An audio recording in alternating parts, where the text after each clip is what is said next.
વિષય અર્થશાસ્ત્ર, chapter number 6 બજાર. એની અંદર આજે આપણે જોવાનું છે પૂર્ણ હરીફાઈ. એમાં તો કે ભાઈ પૂર્ણ હરીફાઈવાળું બજાર એક આદર્શ બજાર છે. તો કે ભાઈ પૂર્ણ હરીફાઈવાળું બજાર કેવું બજાર છે? તો કે ભાઈ આદર્શ બજાર છે, પરંતુ તે માત્ર એક સૈદ્ધાંતિક શક્યતા બની રહે છે. તો કે ભાઈ પ્રાયોગિક રીતે એની અમલવારી કરવા જઈએ તો એ શક્ય બનતું નથી. અહીંયા વાસ્તવમાં ખેતી ક્ષેત્રને બાદ કરતાં પૂર્ણ હરીફાઈના લક્ષણો ભાગ્યે જ જોવા મળે છે. આપણે લક્ષણની અંદર જોશું તો એની અંદર આપને ખ્યાલ આવશે કે ભાઈ ખેતી ક્ષેત્ર છે એ જ એવું ક્ષેત્ર છે કે જેની અંદર પૂર્ણ હરીફાઈના લક્ષણો જોવા મળતા હોય. બાકી તો કે ભાઈ પૂર્ણ હરીફાઈવાળું બજાર છે અહીંયા આપણે શું કીધું? તો કે ભાઈ સૈદ્ધાંતિક શક્યતા જોવા મળે છે. એટલે કે ચોપડે જે આપણે વાત કરીએ છીએ એ દ્રષ્ટિએ સાચી વાત છે, પણ પ્રાયોગિક રીતે આપણે જોઈએ તો એ વાત છે એ સંપૂર્ણ સત્ય ગણી શકાતી નથી. કારણ કે પૂર્ણ હરીફાઈવાળા બજારની તમામ શરતો એકસાથે ભાગ્યે જ સંતોષાય છે. અહીંયા શું કીધું છે? તો કે ભાઈ પૂર્ણ હરીફાઈવાળું જે બજાર છે એ ક્યારે ગણી શકાય? તો કે ભાઈ એના માટેની જે શરતો છે, એના જે લક્ષણો છે, એનો આની અંદર સમાવેશ થતો હોય તો એ પૂર્ણ હરીફાઈવાળું બજાર કહી શકાય. પરંતુ એ બધી બાબતો છે અહીંયા જોવા મળતી નથી. અગાઉ આપણે વાત કરી એમ તો કે ભાઈ એ લક્ષણો બધા ક્યાં જોવા મળે? તો કે ભાઈ ખેતી ક્ષેત્રમાં જોવા મળે છે. અર્થશાસ્ત્રમાં પૂર્ણ હરીફાઈવાળા બજારનો અભ્યાસ ખૂબ અગત્યનો ગણવામાં આવે છે. તો કે ભાઈ અર્થશાસ્ત્રની અંદર શેનો અભ્યાસ? તો કે ભાઈ પૂર્ણ હરીફાઈવાળું બજાર છે તેનો અભ્યાસ છે એ મહત્ત્વનો છે, અગત્યનો છે. કારણ કે આ અભ્યાસને આધારે બજારની મોટા ભાગની લાક્ષણિકતા કે શરતોથી પેઢીની વર્તણૂક સમજી શકાય છે. આ અભ્યાસથી થાય છે શું? તો કે ભાઈ મોટા ભાગના બજારના લક્ષણો છે જાણી શકાય છે. મોટા ભાગની પેઢી છે એની વર્તણૂક છે એને જાણી શકાય છે. આ ઉપરાંત ઇજારાયુક્ત હરીફાઈ, અલ્પસ્તક ઇજારાવાળા બજારોને સમજવા માટે પણ ખૂબ ઉપયોગી છે. શું? તો કે ભાઈ પૂર્ણ હરીફાઈવાળું બજાર. બરાબર છે? તો એટલા માટે આપણે પૂર્ણ હરીફાઈવાળું બજાર છે તેનો અભ્યાસ કરવો જરૂરી છે. શા માટે? તો કે ભાઈ ઇજારાનો અભ્યાસ કરવો હશે, ઇજારાયુક્ત હરીફાઈનો અભ્યાસ કરવો હશે, અલ્પસ્તક ઇજારાવાળો બજારનો અભ્યાસ કરવો હશે તો એના માટે પૂર્ણ હરીફાઈવાળું બજાર છે તેનો અભ્યાસ કરવો જરૂરી બની જશે. એની અંદર જોઈએ તો વ્યાખ્યા આપેલી છે. એમાં શ્રીમતી જ્હોન રોબિન્સનના મતે એણે કીધું છે પૂર્ણ હરીફાઈ ત્યાં અસ્તિત્વ ધરાવે છે જ્યાં ઉત્પાદકની ઉત્પાદિત વસ્તુની માંગ સંપૂર્ણ મૂલ્ય સાપેક્ષ હોય. તમે ચેપ્ટર નંબર 3ની અંદર માંગ ચેપ્ટર છે તેનો અભ્યાસ કરેલો છે. ત્યાં આપણે જોયેલું છે કે ભાઈ કોઈ વસ્તુની કિંમતમાં નજીવો ઘટાડો થાય પરંતુ એની માંગમાં અનંત વધારો થાય. એટલે કે ભાઈ એટલો વધારો થાય કે જે માપી શકાય તેમ ન હોય. એટલે કે મોટા પાયા પર માંગ તે વસ્તુની સર્જાય, મોટા પાયા પર એની ખરીદી શરૂ થાય તો કે એને શું કહેવામાં આવે છે? તો કે ભાઈ વસ્તુની સંપૂર્ણ મૂલ્ય સાપેક્ષ માંગ કહી શકાય. બરાબર? તો કે ભાઈ પૂર્ણ હરીફાઈ ત્યાં અસ્તિત્વ ધરાવે છે જ્યાં ઉત્પાદકની ઉત્પાદિત વસ્તુની માંગ સંપૂર્ણ મૂલ્ય સાપેક્ષ હોય. આપને ખબર છે ખેતી ક્ષેત્રની અંદર જે વસ્તુનું ઉત્પાદન થતું હોય એની કિંમતમાં થોડોક ઘટાડો આવશે તો મોટા પાયા પર એ વસ્તુ છે એની ખરીદી છે એ થવા લાગશે. આવું થાય છે એની પાછળનું કારણ શું છે? તો કે ભાઈ આવું થાય છે એની પાછળનું કારણ તો કે ભાઈ ખેતીની અંદર જે વસ્તુનું ઉત્પાદન થાય છે જીવન જરૂરિયાતની વસ્તુ છે અને મોટા પાયા પર કેટલીક વસ્તુઓ છે એ લોકો આખા વર્ષની એક સાથે ખરીદી કરતા હોય છે, જેથી એની અંદર થોડોક ઘટાડો થશે ને તો શું થશે તો કે ભાઈ મોટા પાયા પર બજારની અંદર વસ્તુની ખરીદી છે ને એ થતી જોવા મળશે. બીજી વ્યાખ્યા કીધી છે પ્રોફેસર લેફ્ટવિચના મતે તો કે ભાઈ પૂર્ણ હરીફાઈ એ એવી બજાર વ્યવસ્થા છે કે જેમાં બજાર કિંમતને અસર પહોંચાડી શકે તેટલી મોટી પેઢી સમગ્ર બજારમાં ન હોવા સાથે ઘણી પેઢીઓ સમાન ગુણી વસ્તુઓનું વેચાણ કરે છે. તો કે ભાઈ આ બજાર કેવી વ્યવસ્થા છે તો કે ભાઈ જેમાં બજાર કિંમતને અસર કોઈ પહોંચાડી શકતું નથી. બરાબર છે.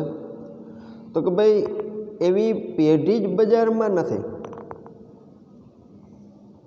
છતાંય શું થાય છે ભાઈ તો કે ભાઈ ઘણી પેઢીઓ સમાન ગુણી વસ્તુઓનું છે ને ભાઈ વેચાણ કરે છે. બરાબર છે. તો અહીંયા વ્યાખ્યા છે તે પૂરી થઈ છે. બે વ્યાખ્યાઓ આપેલી છે. આપણા માટે બંને વ્યાખ્યાઓ છે તે અગત્યની ગણી શકાય.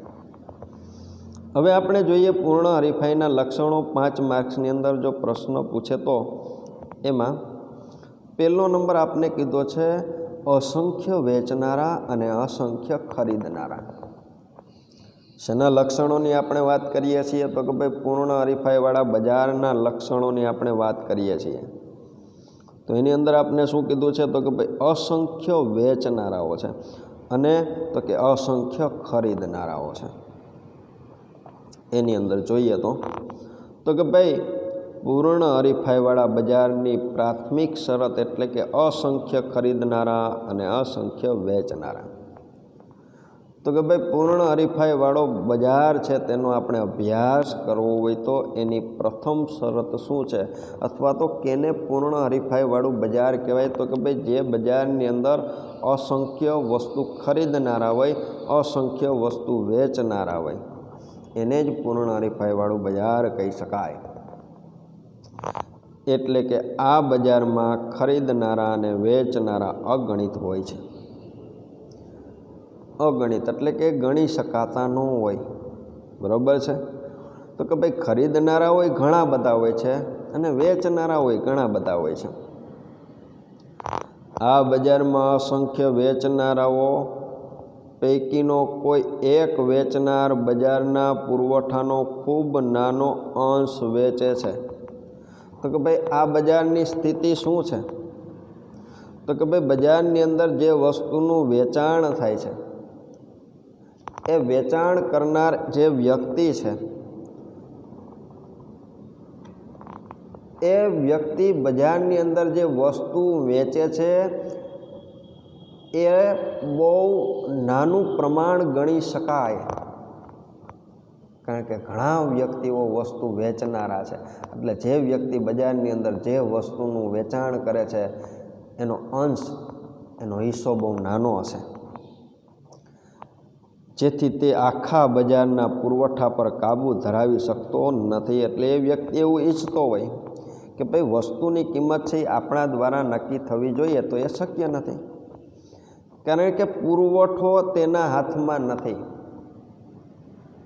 કારણ કે એક સાથે એક સમાન વસ્તુ વેચનારા વ્યક્તિઓ અનેક હશે અને સામે એક સાથે એક સમાન વસ્તુઓ ખરીદનારાઓ પણ અનેક હશે.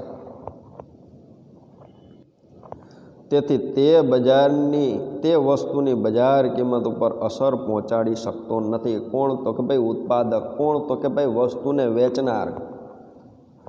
તેનું તો કે ભાઈ પુરવઠા ઉપર કોઈ પણ પ્રકારનો કંઈ અંકુશ જ નથી, કાબુ જ નથી. દાખલા તરીકે અહીંયા કીધું છે ઘઉંના એક ખેતરમાં ઘઉંનું ઉત્પાદન વધે કે ઘટે તેમ છતાં ઘઉંના કુલ જથ્થા ઉપર અસર પડતી નથી. સમજાઈ ગયું? આપણે જોઈએ તો ભાઈ આપણા ખેતરની અંદર ઘઉંનું ઉત્પાદન બહુ વધુ થાય કે બહુ ઘટે પણ ઘઉંના કુલ જથ્થા ઉપર ભાઈ કંઈ અસર થતી નથી.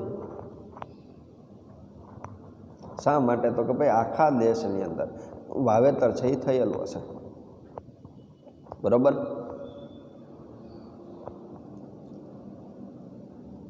જેમ તહેવારોમાં ઉપયોગમાં લેવાતી નાના નાના બલ્બની હારમાળાઓ પૈકીનો એક ગોળો પ્રજ્વલિત ન થાય તો તે પ્રકાશના કુલ પ્રમાણ ઉપર અસર પાડી શકતો નથી, તેમ વેચનારા આ બજારનો ખૂબ નાનકડો ભાગ હોય તે વસ્તુની કિંમત ઉપર પોતાનો પ્રભાવ પાડી શકતો નથી. તો અહીંયા કેવી સ્થિતિ કીધી છે? તો ભાઈ આપણે જોઈએ છીએ તો કે તહેવારોની અંદર આપણે સિરીજ ગોઠવીએ છીએ, બરાબર છે? તો કે એની અંદર એક બલ્બ હોય છે તે પ્રકાશિત થતો ન હોય તો એની અસર છે એ થતી નથી. તો અહીંયા એ સ્થિતિ છે. તો કે ભાઈ કોઈ એક ઉત્પાદક છે, કોઈ એક વેચનાર છે, એ બજાર ઉપર અંકુશ છે એ જાળવી શકતો નથી, વસ્તુની કિંમત છે પોતે નક્કી કરી શકતો નથી અને પુરવઠા ઉપર એ વ્યક્તિનો કોઈ કાબુ નથી. જ્યારે ખરીદનારાઓ પણ અસંખ્ય હોવાથી વેચનારની જેમ ખરીદનારાઓ પર વસ્તુની બજાર કિંમત પર માંગના ફેરફાર દ્વારા અસર પાડી શકતા નથી. તો કે ભાઈ અહીંયા સ્થિતિ એવી છે, ભાઈ વેચનારાઓ અનેક છે, સામે ખરીદનારાઓ અનેક છે. એટલે વેચનારાઓ જેમ વસ્તુની બજાર કિંમત ઉપર અસર પહોંચાડી શકતા નથી, એમ ખરીદનારાઓ વસ્તુની બજાર કિંમત ઉપર અસર પહોંચાડી શકતા નથી. માટે આ બજારમાં વસ્તુની કિંમત સ્વતંત્રપણે બજારના પરિબળો એટલે કે માંગ અને પુરવઠા દ્વારા નક્કી થાય છે. તો કે ભાઈ આ બજારમાં વસ્તુની કિંમત છે એ કયા પરિબળોના આધારે? તો કે ભાઈ માંગ અને પુરવઠા દ્વારા જ નક્કી થતી જોવા મળે છે. તો કે ભાઈ બજારની અંદર વસ્તુની માંગ કેવડી છે આપને ખબર છે? તો કે ભાઈ માંગ વધુ હોય કેવા સંજોગોમાં? તો કે ભાઈ કિંમત ઘટે તો માંગ વધે અને કિંમત વધી હોય તો માંગ ઘટે, બરોબર છે? એ જ રીતના પુરવઠો, તો કે ભાઈ કિંમત વધે તો પુરવઠો વધે ને કિંમત ઘટે તો પુરવઠો ઘટે. તો કે ભાઈ અહીંયા વસ્તુની કિંમત શેના આધારે નક્કી થશે? તો કે ભાઈ માંગ અને પુરવઠાના આધારે જ નક્કી થાય છે, બરોબર છે? એક મુદ્દો છે તે પૂરો થાય છે. અસંખ્ય ખરીદનારાઓ અને અસંખ્ય વેચનારાઓ, એ બીજો નંબર આપને કીધો છે. આગળ તો કે ભાઈ આમ પૂર્ણ હરીફાઈવાળા બજારમાં વસ્તુની કિંમત, વસ્તુની માંગ પુરવઠા દ્વારા નક્કી થતી હોવાથી વેચનાર બજારમાં માત્ર પ્રાઇસ ટેકર એટલે કે કિંમત સ્વીકારનાર બની રહે છે. તો કે ભાઈ વસ્તુનો વેચનાર વ્યક્તિ છે ને એ કિંમત સ્વીકારનાર બની રહે છે, બરાબર છે? એવું ઈચ્છતો હોય કે ભાઈ આપણે જે આપણી વસ્તુની કિંમત નક્કી કરશું, આપણે જે ધારણા કરેલી છે એ જ કિંમતે વસ્તુનું વેચાણ કરશું, તો એ શક્ય નથી.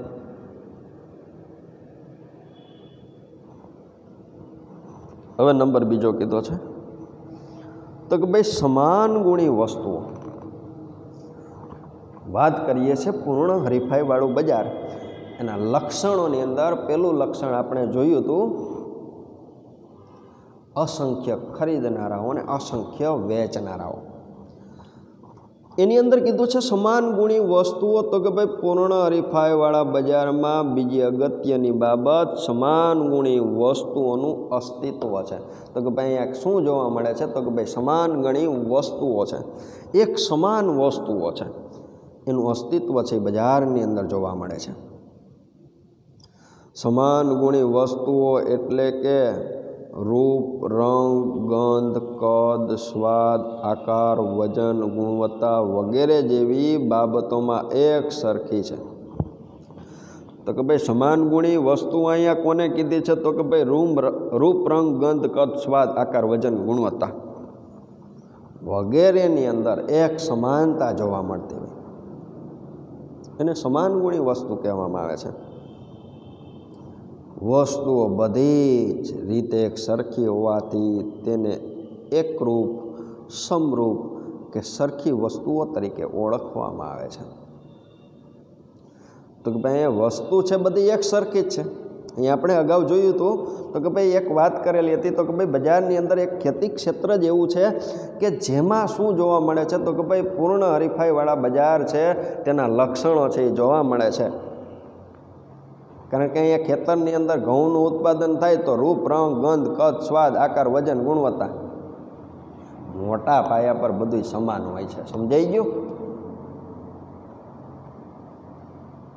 તો કે ભાઈ અહીંયા એક સમાન વસ્તુ છે એટલે એને એક સરખી વસ્તુ છે એટલા માટે એને એકરૂપ, સમરૂપ કે સરખી વસ્તુ તરીકે ઓળખવામાં આવે છે.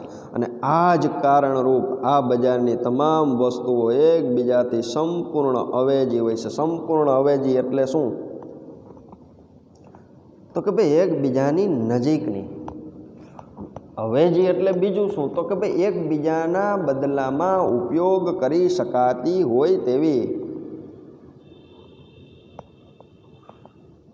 આગળ તો કે આ બજારમાં વસ્તુઓ સમાન ગુણી હોવાથી વિવિધ ઉત્પાદકો કે વેચનારાઓ પોતાની વસ્તુની જુદી જુદી કિંમત લઈ શકતા નથી. તો કે ભાઈ વસ્તુઓ સમાન ગુણી છે, જેથી વસ્તુનું જે લોકો વેચાણ કરે છે એ પોતે વસ્તુની પોતાની ઈચ્છા મુજબની કિંમત લઈ શકતા નથી. જ્યારે ખરીદનારાઓ સમાન ગુણી વસ્તુઓ હોવાને લીધે તેમાં સામ્યતા જોતા જુદી જુદી કિંમત ચૂકવવા તૈયાર થતા નથી ને સરવાળે આ બજારમાં વસ્તુની કિંમત કેવી રહે છે? તો કે એક સરખી રહે છે. અહીંયા બીજું શું થાય? તો કે ભાઈ જ્યારે ખરીદનારાઓ છે એ સમાન ગુણી વસ્તુઓ હોવાને લીધે તેમાં સામ્યતા જોતા જુદી જુદી કિંમતે ચૂકવવા માટે તૈયાર નથી. અને સરવાળે શું થાય છે? તો કે ભાઈ વસ્તુની કિંમત છે એ એક સરખી જોવા મળે છે. બરોબર છે. હવે નંબર 3 આવે છે પેઢીઓની મુક્ત અવર જવર. એની અંદર આપણે જોઈએ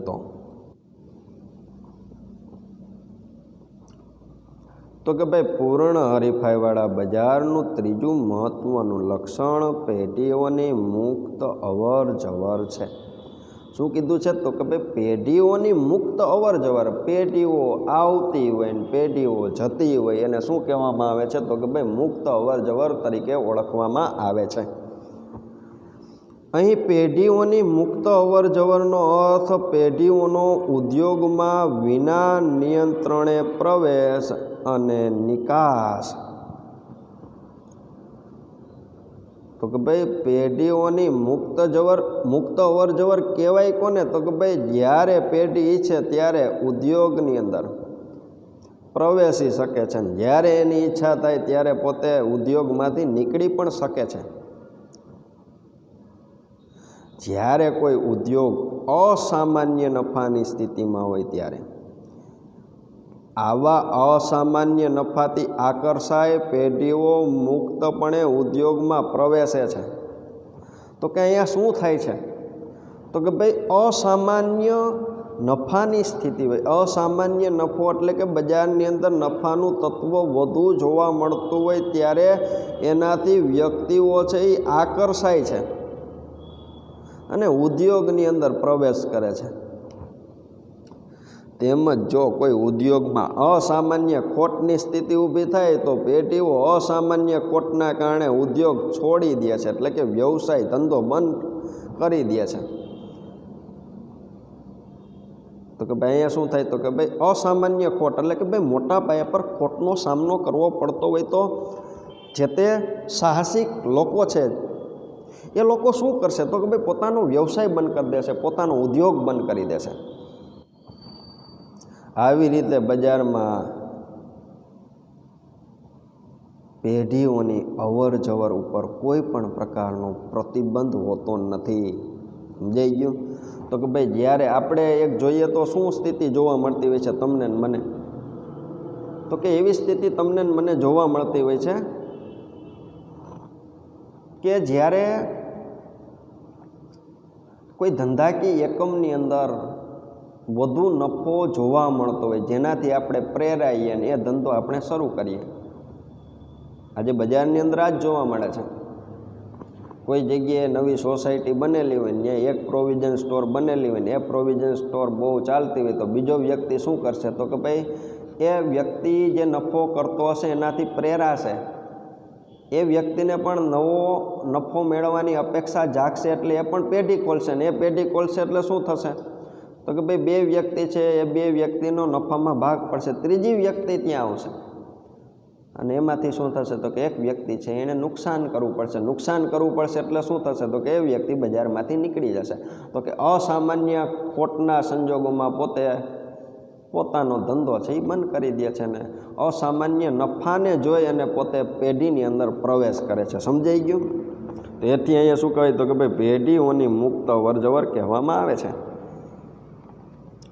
અહીંયા પૂર્ણ હરીફાઈવાળા બજારમાં પેઢીઓની મુક્ત અવરજવર માત્ર ટૂંકા ગાળા માટે જોવા મળે છે. કેવી રીતે ટૂંકા ગાળા માટે? એટલે કે પેઢીઓ ટૂંકા ગાળામાં ઉદ્યોગમાં નફાથી આકર્ષાઈ પ્રવેશે છે અથવા તો ખોટના કારણે પેઢી ઉદ્યોગ છોડી જાય છે, પરંતુ લાંબા ગાળે જ્યારે પૂર્ણ હરીફાઈવાળું બજાર સામાન્ય નફાની સ્થિતિ હાંસલ કરે છે ત્યારે પેઢીઓની ઉદ્યોગમાંની અવર જવર આપોઆપ બંધ થઈ જાય છે. હવે આપણે જોઈએ ને તો કે ભાઈ પહેલાં આપણે ઉદાહરણ દીધું હતું, પ્રોવિઝન સ્ટોરની સંખ્યા 3 હતી, હવે એમાંથી 2 થઈ ગઈ એટલે 2 વ્યક્તિ છે ને એના રોટલા નીકળશે, વધુ નફો કમાશે નહીં. એટલે આને શું કહેવાશે તો કે ભાઈ સામાન્ય નફાની સ્થિતિ કહેવાય. એટલે હવે અહીંયા ત્રીજો વ્યક્તિ હવે નહીં આવે, કારણ કે 2 વ્યક્તિ માત્ર ને માત્ર રોટલા કાઢતા હશે, એનો ઘર ખર્ચ કાઢતા હશે, મોટા પાયે પણ નફો નહીં મેળવતા હોય. સમજાણું? એટલે એને શું કહેવાય તો કે સામાન્ય નફો કહેવાય. એટલે અહીંયા કોઈ વ્યક્તિ હવે ત્રીજો આવશે નહીં. ક્લિયર? સમજાણું? કારણ કે જ્યારે ઉદ્યોગ સામાન્ય સ્થિતિએ પહોંચે છે ત્યારે પેઢીઓને આવા ઉદ્યોગમાં પ્રવેશવા માટેનું આકર્ષણ રહેતું નથી. કારણ કે વ્યક્તિ આકર્ષાય શેનાથી તો કે ભાઈ મોટા પાયે પણ નફો જ્યાં મળતો હોય અહીંયા સામાન્ય નફો મળતો હોય છે, સામાન્ય નફા દ્વારા જે ધંધાઓ ચાલતા હોય છે એની અંદર વ્યક્તિઓ છે એને પ્રવેશ કરવો ગમતો હોતો નથી અને તેથી પેઢીઓ ઉદ્યોગમાંનો પ્રવેશ બંધ કરે છે. તેવી જ રીતે ઉદ્યોગમાં સામાન્ય નફાની સ્થિતિએ કોઈ પેઢી ખોટ ન કરતી હોય તો તે ઉદ્યોગ છોડીને જતી પણ નથી. એ શું કીધું છે તો કે ભાઈ સામાન્ય નફાની સ્થિતિની અંદર તો કે ભાઈ કોઈ ઉદ્યોગ છે ને ભાઈ એ બજાર છોડીને જતી પણ નથી. એટલે આને શું કહેવામાં આવે છે તો કે ભાઈ પેઢીઓની મુક્ત અવર જવર કહેવામાં આવે છે. બરાબર? ક્લિયર? એના પછી નંબર 4 કીધું છે બજાર અંગેનું સંપૂર્ણ જ્ઞાન. એમાં આપણે જોઈએ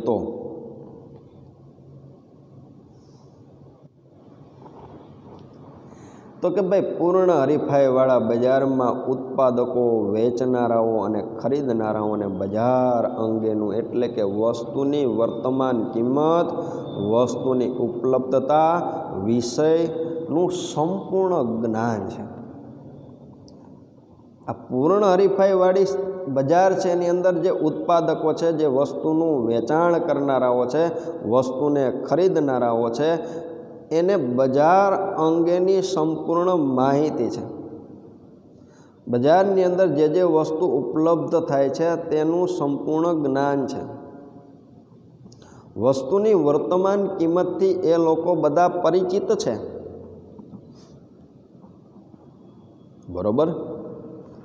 એ પૂર્ણ હરીફાઈવાળા બજારમાં ઉત્પાદક કે વેપારી, અન્ય ઉત્પાદકો અને વેપારીઓ કઈ કિંમતે વસ્તુ વેચે છે, અવેજી કે પૂરક વસ્તુ કઈ ગુણવત્તાએ વેચે છે વગેરે જેવી બાબતોથી માહિતગાર હોય છે. તો કે ભાઈ પૂર્ણ હરીફાઈવાળા બજારની અંદર કેવી સ્થિતિ જોવા મળે છે તો કે ભાઈ વેપારી છે, ઉત્પાદક છે, એને અન્ય ઉત્પાદકો કે વેપારીઓ કઈ કઈ વસ્તુઓ કઈ કઈ કિંમતે વેચે છે અને એને અવેજી વસ્તુ કઈ છે અને પૂરક વસ્તુ કઈ છે એ બધી જ બાબતોની ઉત્પાદક કે વેપારીને બીજા ઉત્પાદક કે વેપારીની માહિતી તેની પાસે હોય છે. આથી આવા સમાન ગુણી વસ્તુઓ ધરાવતા બજારમાં કોઈ એક ઉત્પાદક કે વેપારી વસ્તુની જુદી જુદી કિંમત લઈ કિંમત ભેદભાવ સર્જવામાં અસમર્થ હોય છે. ભાઈ તો કે ભાઈ ઉત્પાદક કે વેપારી અન્ય ઉત્પાદક કે વેપારીની જે વસ્તુઓ છે એની વેચાણ કિંમત છે એનાથી માહિતગાર હોય છે. જેથી શું થાય છે તો કે ભાઈ કોઈ એક વ્યક્તિ છે એ વસ્તુની કિંમતને જુદી કરવા માગતો હોય, વેચાણ કિંમત ફેરવવા માગતો હોય તો એ શક્ય અહીંયા બનતું નથી. તેથી આ બજારમાં વસ્તુની કિંમત એક સરખી પ્રવર્તે છે. બરોબર છે. આગળ આપણે જોઈએ તો પૂર્ણ હરીફાઈવાળા બજારમાં ખરીદનારા પણ વસ્તુની કિંમત અને ગુણવત્તા વગેરે જેવી બાબતોથી સંપૂર્ણ માહિતગાર હોય છે. જેમ આપણે જોયું હતું તો કે ભાઈ ઉત્પાદકો અને વેપારીઓ છે એ પણ વસ્તુની કિંમત અને ગુણવત્તા જેવી બાબતોથી સંપૂર્ણ માહિતગાર છે. એવી રીતે અહીંયા ખરીદનાર વ્યક્તિ પણ બજારની માહિતીથી બજારની સંપૂર્ણ પ્રક્રિયાથી સંપૂર્ણ રીતે માહિતગાર છે. જેના કારણે કોઈ એક ઉત્પાદક ખરીદનાર પાસેથી વધુ કિંમત છે એ લઈ શકતો નથી. કારણ કે ગ્રાહક છે ને વસ્તુની કિંમતની માહિતી છે, ગુણવત્તાની માહિતી છે. જેથી શું થાય છે તો કે ભાઈ ખરીદનાર છે એટલે કે ગ્રાહક છે એની પાસેથી કોઈ વેપારી છે, ઉત્પાદક છે એ વધુ કિંમત લઈ શકતો નથી. એને શું કહેવાય તો કે ભાઈ બજાર અંગેનું સંપૂર્ણ જ્ઞાન કહેવામાં આવે છે. બરોબર. આમ ખરીદનારા અને વેચનારા અને ઉત્પાદક પક્ષે બજાર અંગેનું સંપૂર્ણ જ્ઞાન હોવાથી બજારમાં એક સરખી કિંમત જોવા મળે છે. જેના કારણે આ બજારની માંગ રેખા સંપૂર્ણ મૂલ્ય સાપેક્ષ જ હોય છે. બરોબર છે.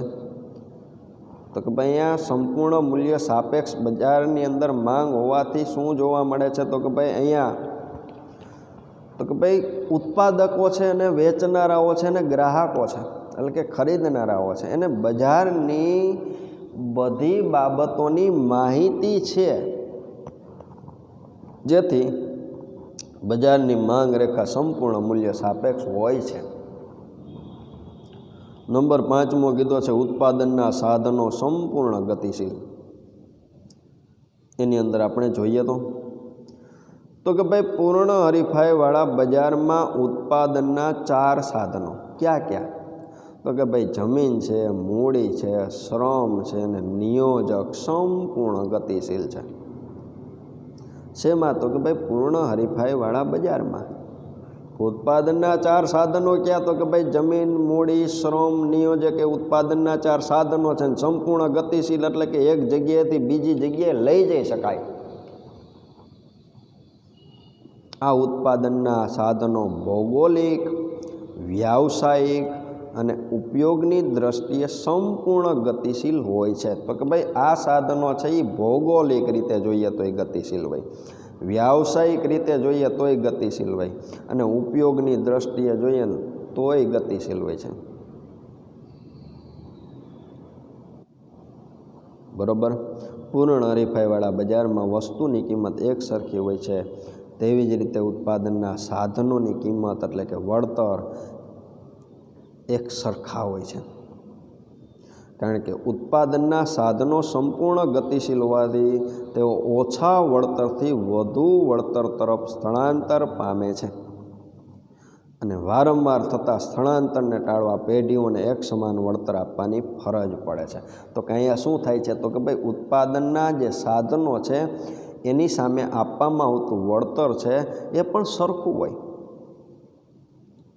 હવે શું થશે તો કે ભાઈ એક ગામની અંદર જે તે વસ્તુના ઉત્પાદન માટે જે તે મજૂર છે, જે તે કારીગર છે ને વધુ મજૂરી આપતા હોય તો અહીંયા શું થશે તો કે ભાઈ બધા મજૂરો એ તરફ જશે. પણ અહીંયા શું છે તો કે ભાઈ આવી અવર જવર થશે ને એ ઉત્પાદકને નહીં પોસાય. એટલા માટે બધા ઉત્પાદકો છે એ એક સમાન વળતર ઉત્પાદનના સાધનો ઉપર આપતા હોય છે.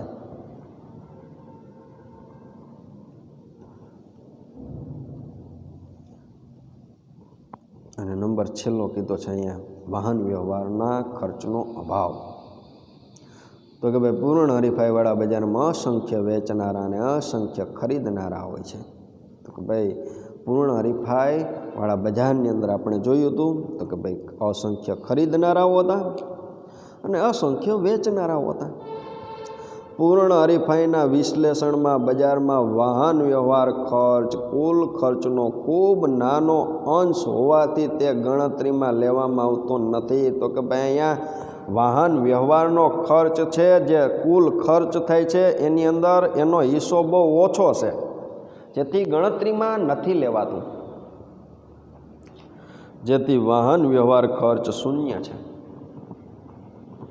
એમ સ્વીકારી લેતા વાહન વ્યવહાર ખર્ચની ગેરહાજરી આ વસ્તુનું એક મહત્ત્વનું લક્ષણ બની જાય છે. બરાબર છે. તો કે ભાઈ પૂર્ણ હરીફાઈવાળા બજારની અંદર વાહન વ્યવહારનો જે ખર્ચ છે એની ગેરહાજરી છે એ જોવા મળતી હોય છે. બરાબર છે. અહીંયા એના લક્ષણો છે તે આપણે પૂર્ણ કરીએ છીએ. બરાબર. તો કયા લક્ષણો આપણે જોયેલા હતા? તો કે ભાઈ 6 લક્ષણો જોયેલા હતા. પ્રશ્ન છે એ આખો આપણે 5 માર્ક્સની અંદર પૂછી શકાય. શું પ્રશ્ન આપને પૂછે? તો કે ભાઈ અહીં એવી રીતનો આપણે પ્રશ્ન પૂછે, પૂર્ણ હરીફાઈ કહેવાય કોને? તેના લક્ષણો જણાવો. તો એની અહીંયા વ્યાખ્યા આપેલી છે, એ વ્યાખ્યા આપણે તૈયાર કરવી પડશે. એના લક્ષણોની અંદર અસંખ્ય વેચનારા અને અસંખ્ય ખરીદનારા, બરાબર છે, તે આપણે સમજૂતી મેળવેલી છે. એ જ રીતના નંબર અહીંયા આપણે બીજો કીધેલો છે તો કે ભાઈ સમાન ગુણી વસ્તુઓ પેઢીઓની મુક્ત રીતે અવર જવર અને બજાર અંગેનું સંપૂર્ણ જ્ઞાન અને ઉત્પાદનના સાધનો સંપૂર્ણ ગતિશીલ. અને છેલ્લો નંબર વાહન વ્યવહાર ખર્ચનો અભાવ. આવતા લેક્ચરની અંદર આપણે ઇજારો તેનો અભ્યાસ કરીશું. અહીંયા આપણો લેક્ચર છે તે પૂરો થાય છે. બરાબર છે. અને પ્રશ્ન છે પૂર્ણ હરીફાઈવાળું બજાર કોને કહેવાય તેના લક્ષણો સમજાવો, એ પણ પૂર્ણ થાય છે.